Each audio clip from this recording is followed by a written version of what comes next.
もう理想通りに細くなったのですごい満足していて、結構ちゃんと準備をしていった方がいいなとは思います。例えば脂肪吸引法をメインで行っている森脇真です。今回は24歳女性の太もも全周脂肪吸引のマーキングから施術風景、ダウンタイム半年経過、ビフォーアフターを紹介していきます。それでは早速見ながら紹介していきます。内ももと外側ですね。しっかり出せるように。ただちょっと個人差によってね、本当出せる人と出せない人いるんですよ。ただできるだけやりますので、ここね、ここですね。そうですね、ここ前の OK です。バランス見ながらやります。悩みでは今この内もものとこですね、ここに隙間作りたいっていう人一番。あとなんか何でも取っていいって言われてるんです。ここ結構ね、隙間ができやすくて、ここは他のところと比べるとしっかりです。外側って筋肉の筋見えるの嫌とかありますか？そんなに無理ですよね。外側のところは結構しっかり取れるんですけど、線が入りやすいと思うので、それが筋肉の筋なんですけど、それがいいかどうかっていうところはちょっとキーという感じですね。お尻ですね。この外側取ると、お尻の形もちょっと綺麗に見えるので、そこを意識して準備しますね。お尻のすぐ下のところを取るとお尻が下がっちゃうので、そこは取らずに、ここから調整する形です。取らないところは赤で、しっかり取るところは青。筋肉の層の使うは黒で書いてます。前をしっかり取って張り出しなくして、バシッとくる感じですね。この位置、前側2箇所開けることになるんですけど、この方は足1個すぐに1箇所で行こうかなと思います。そんな甘くなりたくないですよね。そんなに気にはしないですけど、前結構出すんですよ。ここで多分いけると思うので。以上がマーキングになります。そして施術に移っていきます。一部グロテスクなシーンがあるので、苦手な方は術後のダウンタイム経過までスキップしてください。まずこれつけているのがポートですね。ここの部分から脂肪吸引の加入例というものを挿入して吸引を行っていきます。さあ、そして今巻いているのが致命線滴ですね。麻酔液が入っているので、これをしっかりとまんべんなく巻いていって、脂肪を麻酔で浸した状態で吸引していくことが大事な作業です。出血のリスクも減らします。さあ、吸引です。内ももにかなり隙間作りたいということで、しっかりこの内もものところにですね、削ぎ落としていく感じですね。この内ももの上側は結構しっかり取っても大丈夫なので、しかもたるみないので、ここはもう本当にペラペラにする感じで、特にこの膝上のちょっと上に関しては、反りすぎると受けたらなので、そこはちょっとあなたがバランス見ながらですね。すでにもう、こっちと比べるとかなり減ってはわかると思います。あとは内側のここの膝の本当にすぐ上ですね。ここに関しても結構取りましょう。ここはしっかり取ってバランスにいく感じ。前側にさっき言ったように内側をしっかり取るのと、前側の外の張り出しになることを線にしていきます。後ろ側が終わったら次は前側を吸引していきますね。まんべんなく太ももの全周の脂肪吸引はどこつきがないように吸引を行っていきます。結構この膝上のところとか硬いので、そこも注意しながら行っていってますね。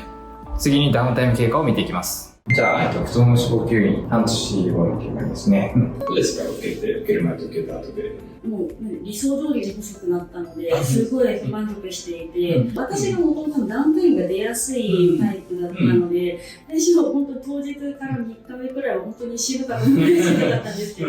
けどちゃんと休めば別に一人で生活はできていたので、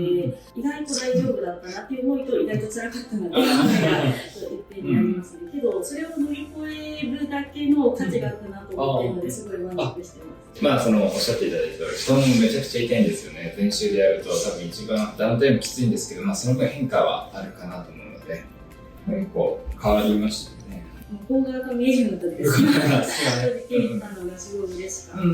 お腹とかも結構綺麗で腹筋のラインが出ているので、人によってつきやすいところがどうしてもあるので、そこだけどうしても落ちない場合は脂肪筋やるのがいいかなと思いますね。あと、多分最初めちゃくちゃ太いじゃないですか、どれぐらいから実感しました？2週間目くらいからやっとダウンタイムが落ち着いてきたかなっていう感じで、本当に細くなったなと思ったのは1ヶ月くらいは腫れてるな、硬いなっていう感じがありまし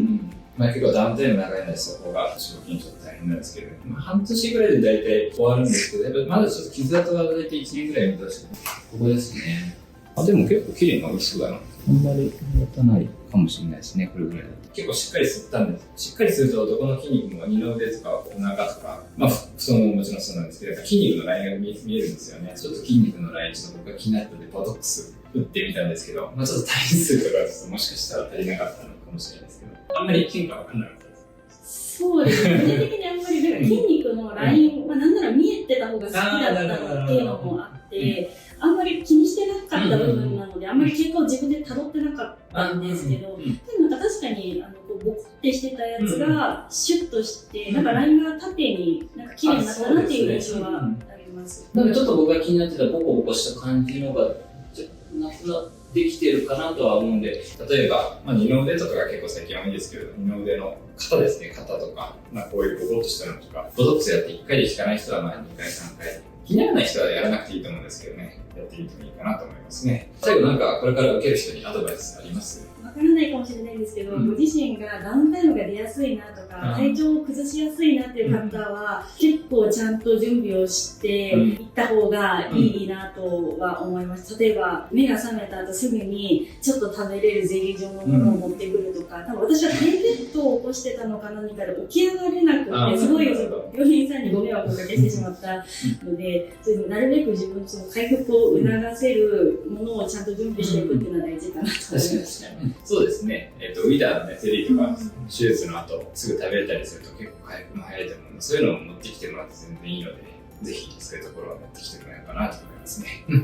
最後にビフォーアフターですね。外の張り出しがなくなって内側に隙間ができていますね。